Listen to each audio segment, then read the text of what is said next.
Hello friends, good morning. നമ്മുടെ Kerala TV സീരിയലിലേക്ക് എല്ലാവർക്കും സ്വാഗതം. അങ്ങനെ വർഷതയെ നമ്മുടെ ചന്ദ്രമതിയെ ഒരു തള്ളയാക്കി മാറ്റിയിരിക്കുന്നു. നീ ഇതിൻ്റെ പ്രായമൊക്കെ പറഞ്ഞു, എനിക്ക് അത്രയും പ്രായമൊന്നും ആയിട്ടില്ല എന്നും പറഞ്ഞുകൊണ്ട് ഇങ്ങനെ നമ്മുടെ ചന്ദ്രമതി പറയാം. എന്തൊക്കെ പറഞ്ഞാലും ഇവിടെ പൂക്കട തുടങ്ങിയത് ശരിയായില്ലെന്നും പറഞ്ഞുകൊണ്ട് ഇങ്ങനെ പറഞ്ഞുകൊണ്ടിരിക്കുക കേട്ടോ.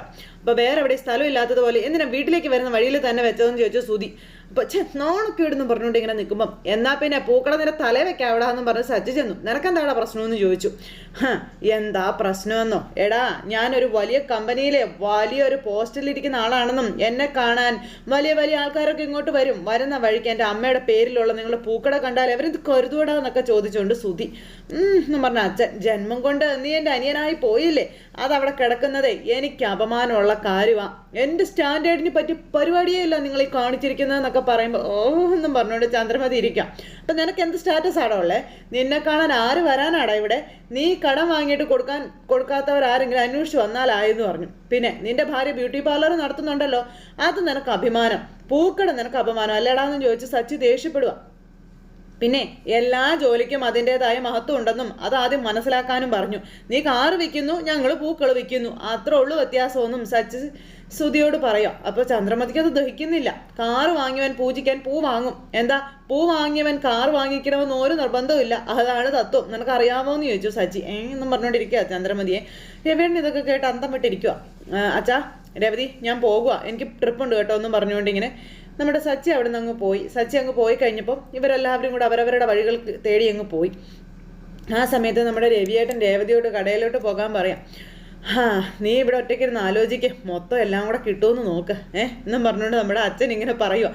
അപ്പോൾ രേവതിക്ക് ചിരി വന്നു. എന്താണ് നീ ചിരിക്കുന്നതെന്ന് ചോദിച്ചു. അപ്പോൾ ഇനി ആരെങ്കിലും പൂ വേണം പിണ്ണാക്ക് വേണമെന്നും പറഞ്ഞ് ഇവിടെ വന്നാലേ നീ വിവരം അറിയുമെന്നും പറഞ്ഞ് അങ്ങനെ ചന്ദ്രമതി പറഞ്ഞപ്പോൾ അതിന് ഞാൻ പിണ്ണാക്കി ഇവിടെ വിൽക്കുന്നില്ലല്ലോ അമ്മയെന്ന് പറഞ്ഞു രേവതിയെ. അപ്പോൾ അച്ഛന് ചിരി വന്നു. രേവതിയേക്ക് പണി കൊടുക്കാമെന്ന് വിചാരിച്ചിട്ട് ചന്ദ്രമതിക്ക് നേരെ തിരിച്ച് രേവതി പണി കൊടുത്തോണ്ടേ ഇരിക്കുക. അല്ല, അമ്മ വേണമെങ്കിൽ പിണ്ണാക്കിൻ്റെ കച്ചവടം തുടങ്ങിക്കോളാൻ പറഞ്ഞു രേവതി. പിന്നെ പൂ ചോദിച്ച് ഇവിടെ വരുന്നവർ ചിലപ്പോൾ പിണ്ണാക്കും വാങ്ങിയെന്ന് വരും അമ്മയെന്നും പറഞ്ഞ് രേവതി ഇങ്ങനെ കളിയാക്കുമ്പോൾ ഭയങ്കര ചിരി രവിയേട്ടന്. പിന്നെ കച്ചവടം നീ അങ്ങ് തുടർന്നോ, അടിപൊളിയായിരിക്കും. ഇപ്പൊ പൂക്കാരി ചന്ദ്ര എന്ന് വിളിക്കുന്നു, ഇനിയിപ്പോ പിണ്ണാക്ക് ചന്ദ്ര എന്നും കൂടെ വിളിക്കട്ടെ എന്നും പറഞ്ഞ് തുടങ്ങിക്കോ എന്നും പറഞ്ഞ് അച്ഛൻ ഇന്ന് കുറേ ഇരുന്നങ്ങ് ചിരിച്ചു. അപ്പൊ അങ്ങനെ കുറേ ചിരിച്ചു കഴിഞ്ഞപ്പോൾ രേവതിയും ചിരിച്ചോണ്ട് അങ്ങനെ നിൽക്കുക. അത് കഴിഞ്ഞിട്ട് ചന്ദ്രമതി ആണെങ്കിൽ കൊലിപ്പിച്ച് അങ്ങനെ നിൽക്കുക. നമ്മുടെ രേവതി അവിടെ നിന്ന് അങ്ങോട്ട് പോകുക കേട്ടോ. രേവതി കടയിൽ ചെന്ന് പൂമാല കെട്ടിക്കൊണ്ടിരിക്കുക. അപ്പോൾ രേവതി പൂ കെട്ടിക്കൊണ്ടിരിക്കുമ്പോൾ ഒരു ചേച്ചി അങ്ങോട്ടേക്ക് വന്നു. കച്ചവടമൊക്കെ എങ്ങനെയുണ്ട് പോണു രേവതി എന്ന് ചോദിച്ചു. അപ്പോൾ നന്നായിട്ട് പോകുന്നുണ്ട് ചേച്ചിക്ക് പൂ എന്തെങ്കിലും വേണമെന്ന് ചോദിച്ചു. അപ്പോൾ 3 മുഴം മുല്ലമാല വേണമെന്ന് പറഞ്ഞു. അങ്ങനെ ആ ചേച്ചി മാല വാങ്ങിക്കുന്നു. രേവതി ആ ചേച്ചിക്ക് വേണ്ടുന്ന മാലയൊക്കെ കൊടുത്തു. രേവതിക്ക് നല്ല കച്ചവടമൊക്കെ കിട്ടുന്നുണ്ട് കേട്ടോ. രേവതി ഇങ്ങനെ ഓരോ കച്ചവടം ചെയ്തുകൊണ്ടിരിക്കുന്നു. ഈ സമയത്ത് സച്ചി സ്റ്റാൻഡിലേക്ക് വരുന്നു. അപ്പോൾ സച്ചിയുടെ കൂടെ ഒരു സാറും ഉണ്ട് കേട്ടോ. അപ്പോൾ പറഞ്ഞ സമയത്തിന് തന്നെ എന്നെ ഇവിടെ എത്തിച്ചു, നന്ദിയുണ്ട് കേട്ടോ എന്ന് പറഞ്ഞു. അപ്പോൾ എനിക്ക് ഇവിടുത്തെ എല്ലാ ഷോർട്ട് കട്ടും അറിയാം സാർ, മാപ്പിൽ പറഞ്ഞ വഴിയിലൂടെ വന്നിരുന്നെങ്കിൽ നമ്മളിവിടെ എത്താൻ രാത്രിയായി എന്ന് പറഞ്ഞു സച്ചി. എന്തായാലും വലിയ ഉപകാരമായി കേട്ടോ എന്നൊക്കെ പറഞ്ഞാൽ ചേട്ടൻ പൈസ കൊടുക്കുക സച്ചിക്ക്. അപ്പോൾ പൈസ കൊടുത്തപ്പോൾ സാർ ഇത് ബാക്കി വേണ്ടേന്ന് ചോദിക്കുമ്പോൾ 50 രൂപയല്ലേ ഉള്ളൂ, താനത് വെച്ചോളാൻ പറഞ്ഞു. അത് വേണ്ട സാറേ, 450 രൂപ അവിടെ നിന്ന് ഇങ്ങോട്ടേക്കുള്ള ചാർജ്, അത് മതിയെന്ന് പറയുമ്പോൾ വേറെ ഡ്രൈവർമാർ ആരെങ്കിലും ആയിരുന്നെങ്കിൽ പെട്ടെന്ന് തന്നെ ഇവിടെ കൊണ്ടുവന്ന് വിട്ടേനെ, 100 രൂപ അധികം വാങ്ങിച്ചേനെന്നും പറഞ്ഞ് അദ്ദേഹം പറഞ്ഞപ്പോൾ അർഹതപ്പെടാത്ത ഒന്നും നമ്മൾ വാങ്ങിക്കരുത്, അത് ഒരിക്കലും നമ്മുടെ കയ്യിൽ നിൽക്കില്ല എന്ന് പറഞ്ഞു. അപ്പോൾ അത് താൻ പറഞ്ഞു 100% ശരിയാണെന്നും പറഞ്ഞാൽ സാറ് പോകുമ്പോൾ അതെ സാർ ഒരു നിമിഷം ഒന്ന് നിൽക്കുമോ സാറെന്ന് ചോദിച്ചു. സാറ് നിന്നു. അപ്പോൾ നമ്മുടെ രേവതിയുടെ കടയുടെ നോട്ടീസ് സാറിൻ്റെ കയ്യിലേക്ക് കൊടുത്തിട്ട് ഇതാ സാറെന്നും പറഞ്ഞു കയ്യിലേക്ക് കൊടുത്തു. അപ്പോൾ എന്താ ഇത്? അതെ, നോട്ടീസാ ആണോ?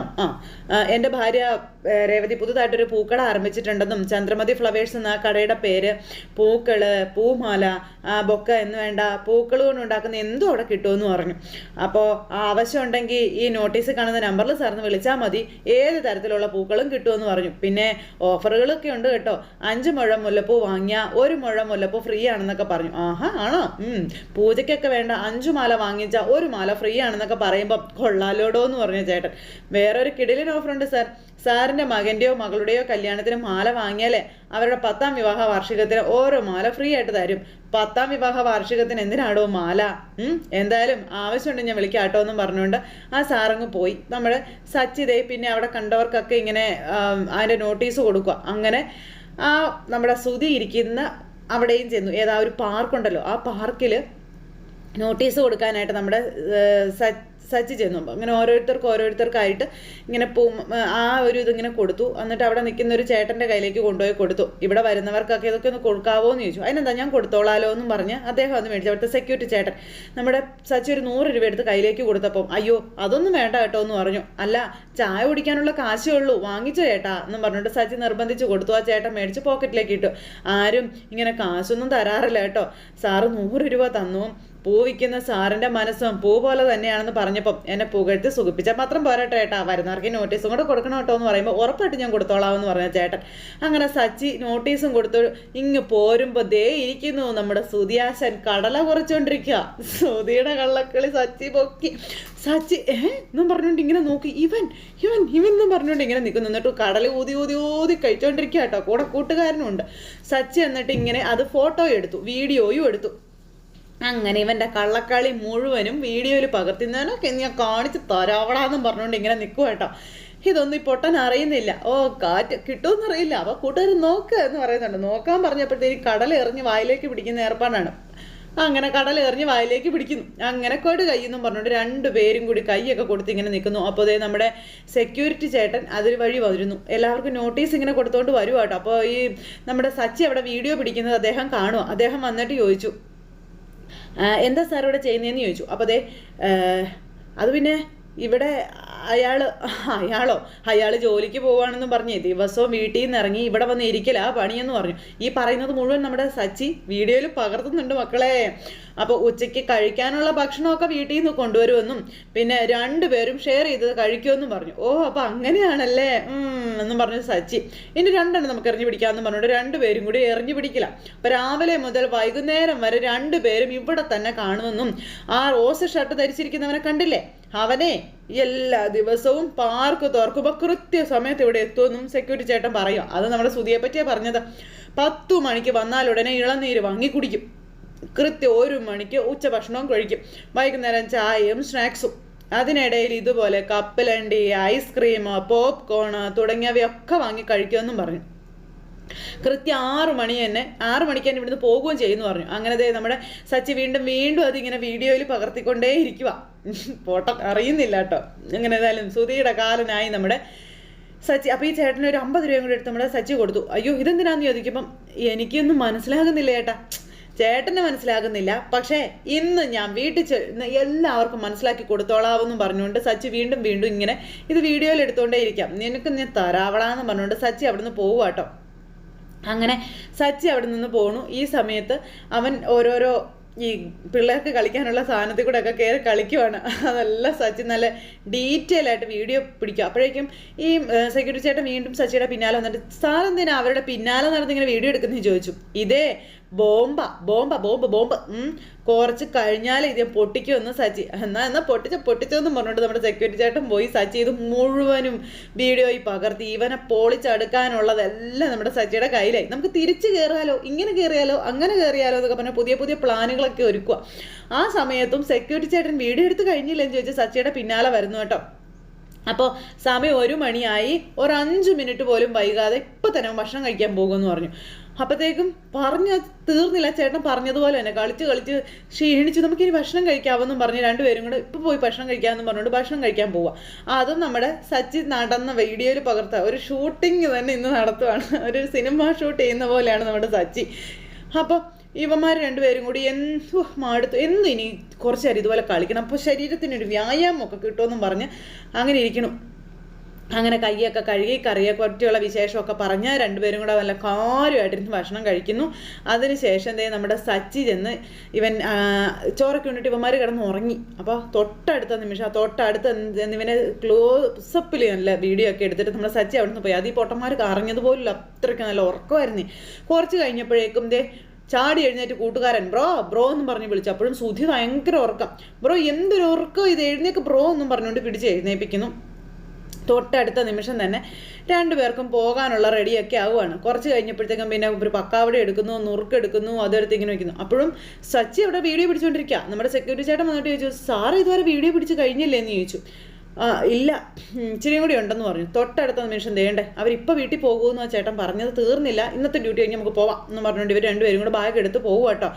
അപ്പോൾ ചേട്ടൻ ഇവിടെ നിൽക്കാതെ അതുകൊണ്ട് കൊടുക്കുക കേട്ടോ എന്നും പറഞ്ഞുകൊണ്ട് നമ്മുടെ സെക്യൂരിറ്റി ചേട്ടനെ സച്ചി പറഞ്ഞു വിടും, ഞാനിത് പിടിച്ചോളാമെന്നും പറഞ്ഞു. അങ്ങനെ വന്നതുപോലെ തന്നെ ഭാഗം തൂക്കി സുതി പോണു. സുതി പോകുമ്പം നീ എന്നെ കെട്ടി ഞാൻ വെച്ചിട്ടുണ്ടടാ സുതി, നിന്റെ കള്ളത്തരം ഞാൻ പൊളിക്കോടാന്ന് പറഞ്ഞുകൊണ്ട് സച്ചി നീ ഇന്ന് കരയും ഞാനിന്ന് ചിരിക്കും, നീ നോക്കിക്കോളാൻ പറഞ്ഞു. അങ്ങനെ നമ്മുടെ സച്ചി ഹാപ്പി ആയിട്ട് ഇങ്ങനെ നിൽക്കുക. പോണ പോക്ക് വീട്ടിലേക്ക് അച്ഛാന്ന് വിളിച്ച് ഓടിയാ പോണേ. ആ സമയത്ത് എന്താണ് സച്ചി നീ എന്താ ഒച്ച വയ്ക്കുന്നതെന്ന് ചോദിച്ചാൽ എൻ്റെ പൊന്നച്ചയിന്ന് നല്ലൊരു മീറ്റിംഗ് ഇനി കണ്ടിട്ടുണ്ട്, അതിനെ ഞാൻ വറുചട്ടിലായിട്ട് വറുത്തെടുക്കാൻ പോവാം, അതിനെ ഞാൻ വന്നത്. അതിന് നിന്റെ കയ്യിൽ മീനൊന്നും ഇല്ലല്ലോ. അത് കഴിക്കേണ്ട മീനല്ല അച്ഛാ, കുറേ നാളായിട്ട് നമുക്ക് ചുറ്റും നീന്തി കളിക്കുന്ന കൊഴുത്തൊരു മീന, അതിനെ ഞാൻ ഫ്രൈ ആക്കി എടുക്കാൻ പോകുന്നതെന്ന് പറഞ്ഞു. അപ്പോൾ അതേ ഇപ്പം എൻ്റെ കയ്യിലില്ല, ഇപ്പം വരും. അച്ഛൻ വന്നേ വാച്ച എന്നും പറഞ്ഞുകൊണ്ട് അച്ഛനെ വിളിക്കും. നീ എന്തോന്നാടേ കാണിക്കുന്നതെന്ന് ചോദിച്ചാൽ അച്ഛൻ ഇവിടെ വന്ന് ഇരിക്കച്ച, അച്ഛ ഇരിക്കച്ച, ഞാൻ ഇരിക്കുക, നീ കാര്യം എന്താണെന്ന് വെച്ചാൽ പറയടാ, അച്ഛൻ ഇരിക്കച്ച, ഞാൻ പറയാ അച്ഛാന്നും പറഞ്ഞു സച്ചി. എനിക്കിതൊന്നും മനസ്സിലാവുന്നില്ല, എന്താണ് കാര്യം, എല്ലാം ഞാൻ അച്ഛനെ മനസ്സിലാക്കി തരാം. വേറെ മറ്റുള്ളവരൊക്കെ അമ്മയില്ലേ എല്ലാവരും ഉണ്ട്. അപ്പോഴേക്കും എല്ലാവരും എന്താടാ എന്ന് ചോദിച്ചു വന്നു. ബാക്കിയുള്ളവരൊക്കെ എവിടെ അമ്മേ എന്ന് ചോദിച്ചു. രേവതി എടാ ശ്രീകാന്തേ വർഷേ നീ നിന്റെ പെണ്ണിനെയും കൂട്ടി ഇങ്ങോട്ട് വന്നേടാ, ശ്രുതി എന്നൊക്കെ പറഞ്ഞുകൊണ്ട് ഇങ്ങനെ വിളിക്കുക. അപ്പോൾ എല്ലാവരും വന്നു കഴിഞ്ഞപ്പോൾ നീ കാര്യം എന്താണെന്ന് വെച്ചാൽ പറയടാന്ന് പറഞ്ഞു നമ്മുടെ അച്ഛൻ. അച്ഛനൊന്ന് വെയിറ്റ് ചെയ്ത് ഞാൻ പറയാച്ചാ വിഷയം ഉണ്ടാച്ചാൽ അടിപൊളി വിഷയം ഉണ്ടാച്ചാന്ന് പറഞ്ഞു. അപ്പോൾ എല്ലാവരും വരട്ടെ. അപ്പോൾ പൗഡർ എടുത്തി വന്നില്ലായിരുന്നു, ഇനി ആരാ വരാനുള്ളത്? പൗഡർ എടുത്തി വേഗം വന്നിങ്ങടെ എന്നും പറഞ്ഞ് സച്ചി ഇങ്ങനെ പൗഡർ എടുത്തി വിളിക്കുക. പൗഡർ എടുത്തി വലിയ ഷോളൊക്കെ ഇട്ട് വലിയ ഗൗരവം പിടിച്ചിങ്ങനെ അറിഞ്ഞു വരുവാണ്. അങ്ങനെ വരുന്ന ഈ സമയത്ത് വന്നല്ലോ. അപ്പം എന്താ രേവതി എന്ന് ചോദിച്ചു. രേവതി അല്ല, അതെ ഞാനാ വിളിച്ചെന്നും പറഞ്ഞുകൊണ്ട് സച്ചി ഇങ്ങനെ അവിടെ നിന്ന് പറയാം കേട്ടോ. കാർ ഡ്രൈവർ സച്ചി അല്ലേ, നിന്റെ ഓട്ടക്കാരൻ വന്നില്ലല്ലോ അല്ലേ, ആ നിത്യഹരിതം നായകൻ കൂടി ഇവിടെ വേണമായിരുന്നു എന്ന് സച്ചി പറയാം. സാരമില്ല വരട്ടെ നമുക്ക് തുടങ്ങാം എന്നും പറഞ്ഞുകൊണ്ട് സച്ചി ഇങ്ങനെ പറയുമ്പോൾ ഇവരെല്ലാവരും ഇങ്ങനെ അന്തം വിട്ട് നോക്കുക. എന്തിനാ ഞങ്ങളെയൊക്കെ വിളിച്ച് വരുത്തിയേ എന്ന് വർഷ ചോദിക്കുമ്പോൾ ഇവന് വേറെ ജോലിയൊന്നുമില്ല, അല്ലാതെ എന്താന്ന് ചന്ദ്രമതി, എനിക്ക് ജോലിയുണ്ട്, ആർക്കാ ജോലി ഇല്ലാത്തതൊന്നും ഞാൻ ഇപ്പം മനസ്സിലാക്കി തരാമെന്നും പറഞ്ഞുകൊണ്ട് സച്ചി പറയുമ്പോൾ എടാ സച്ചി നീ എന്തീ പറയുന്നത്, എന്താ വിഷയം കാര്യം പറ, നീ ചുമ്മാ വിഷയം ഉണ്ടാക്കരുത് കേട്ടോ എന്ന് പറയുന്നു അച്ഛൻ. സച്ചിൻ ഇത് ആരെ പറ്റി പറയുന്നത് എനിക്കൊന്നും മനസ്സിലാകുന്നില്ലല്ലോ എന്ന് രേവതിയും പറഞ്ഞു. നേരം എൻ്റെ പൊന്ന് രേവതി, ഞാനിപ്പം നിങ്ങൾക്കൊരു ചെറിയ സിനിമ കാണിച്ചു തരാമെന്ന് പറഞ്ഞു. സിനിമയോ? എന്ത് സിനിമ? എന്നും പറഞ്ഞുകൊണ്ട് ഇങ്ങനെ നിൽക്കും. അപ്പോൾ ബാക്കിയുള്ളവർ ചെറിയ സിനിമയാണെങ്കിലും തിയേറ്ററിലിട്ടാൽ അത് ഹിറ്റാവും, 100% ഉറപ്പാണ്. അതിൽ നായകനെ സൂപ്പറാ, എന്താ ആക്ടിങ്, നാച്ചുറൽ ആക്ടിങ് എന്നൊക്കെ പറഞ്ഞാൽ ഇതാണ് മോളെ, ഇതാണ് കണ്ടു നിൽക്കാൻ പറ്റത്തില്ലാത്ത ആക്ടിങ്ങാണ്. മിക്കവാറും ഇതിൽ അഭിനയത്തിന് അവന് നാഷണൽ അവാർഡ് തന്നെ കിട്ടുമെന്ന് പറയുമ്പം എന്താണ് ആ സിനിമയുടെ പേര്, ഏതാ നായകൻ, ആരാ നായകൻ എന്നൊക്കെ ചോദിച്ചോണ്ട് അച്ഛൻ. അപ്പോൾ അച്ഛൻ സിനിമയുടെ പേര് പാർക്കിലെ കൂർക്കം വലി എന്നാണ്. അപ്പോഴത്തേക്കും ചന്ദ്രമതിയുടെ മോന്ത ഇങ്ങനെയായി, പാർക്കിലെ കൂർക്കം വലിയോ, നായകനെ അച്ഛൻ നന്നായിട്ട് അറിയാം. അപ്പോൾ എനിക്കെങ്ങനെയാണ്ടാ നായകനെ അറിയാവുന്നേ, ഞാൻ സിനിമ കാണിച്ചു തരാം അച്ഛാ. അപ്പം അച്ഛന് മനസ്സിലാവും ചന്ദ്രമതിക്ക് പോളിയെന്ന് മനസ്സിലായി, ഞാനേ ഇപ്പം കാണിച്ചു തരാം, പിന്നെ ഫോണൊന്ന് കണക്ട് ചെയ്യട്ടെ ഓക്കെ എന്നും പറഞ്ഞുകൊണ്ട് നമ്മുടെ സച്ചി അത് കൊണ്ടുവന്ന് ടി വിയിലേക്ക് കണക്ട് ചെയ്യാൻ പോവുക. അപ്പോഴേക്കും ചന്ദ്രമതിയുടെ ഉള്ളിൽ പടപടാന്ന് ഇടിക്കാൻ തുടങ്ങി. എൻ്റെ ഗുരുവായൂരപ്പാ എല്ലാം റെഡി അവിടെ എന്നും പറഞ്ഞിങ്ങനെ സച്ചി ടി വിയിലേക്ക് അത് കണക്ട് ചെയ്യുമ്പോൾ അച്ഛൻ സച്ചി നീ വിഷയം എന്താണെന്ന് വെച്ചാൽ പറയാൻ പറഞ്ഞു. എന്താണെന്ന് വെച്ചാൽ പറയടാ. അപ്പോൾ ഇവിടെ ഒരു മുടിഞ്ഞ വിത്തില്ലേ നമ്മുടെ ഓട്ടക്കാരൻ. അപ്പം എല്ലാവരും ഇങ്ങനെ നോക്കുക, അയ്യോടാ നിന്നെ അല്ലാട്ടോടാ ഞാൻ ഉദ്ദേശിച്ചത്, ഫാസ്റ്റ് ഓടിപ്പോയതിനെ ഉദ്ദേശിച്ചതെന്ന് പറഞ്ഞു. അപ്പോഴത്തേക്കും വർഷം ഇങ്ങനെ ശ്രീകാന്തിനെ നോക്കുക. അച്ഛാ നമ്മുടെ ഓട്ടക്കാരൻ സുധി എന്ത് ജോലിയാ അച്ഛാ ചെയ്യുന്നേ? അവൻ കാർ ഷോറൂമിൽ സെയിൽസ്മാൻ അല്ലേന്ന് ചോദിച്ചു. ചന്ദ്രമതി ഇങ്ങനെ നോക്കുക കേട്ടോ. അവൻ ആ ജോലി അല്ല ചെയ്യുന്നത്, വേറെ ജോലിയാണെന്ന് സച്ചി. വേറെന്ത് ജോലി? ചന്ദ്ര നീ എന്താ എന്നൊക്കെ പറഞ്ഞുകൊണ്ട് ഇങ്ങനെ രവിയേട്ടൻ ചോദിക്കുമ്പോൾ ചന്ദ്രമതി ഇങ്ങനെ തുപ്പലും വിഴുങ്ങി പേടിച്ച് വിറച്ച് ഇങ്ങനെ അവിടെ നിൽക്കുവാണ്. ഇവരെന്താ കൊണ്ടൊന്ന് കാണിക്കാൻ പോകണമെന്ന് ചന്ദ്രമതിക്ക് അറിയത്തില്ലല്ലോ. ചന്ദ്രമതി പേടിച്ച് വിറച്ച് ഇങ്ങനെ നിൽക്കുന്നിടത്ത് ഇന്നത്തെ നമ്മുടെ കഥ അവസാനിച്ചു. എന്തായാലും പലനാൾ കള്ളൻ ഒരു നാൾ പിടിയിൽ നിന്ന് കേട്ടിട്ടില്ലേ, അതുപോലെ ഇന്ന് നമ്മുടെ കള്ളനായ സുധിക്ക് പിടി വീണിരിക്കുന്നു. അപ്പോൾ നാളെ എന്താണ് എൻ്റെ ബാക്കിയെന്ന് കാത്തിരുന്ന് കാണാൻ എല്ലാവർക്കും നല്ലൊരു ദിവസം ആശംസിക്കുകയാണ്. എല്ലാവരുടെയും സപ്പോർട്ടിനും സ്നേഹത്തിനും ഒത്തിരി നന്ദി അറിയിക്കുന്നു. അടുത്ത സൂപ്പർ ഹിറ്റ് കഥമേ കാണുന്നത് വരെ എല്ലാവർക്കും നന്ദി. സ്വീകരിക്കാൻ. Take care. Bye bye. Tata.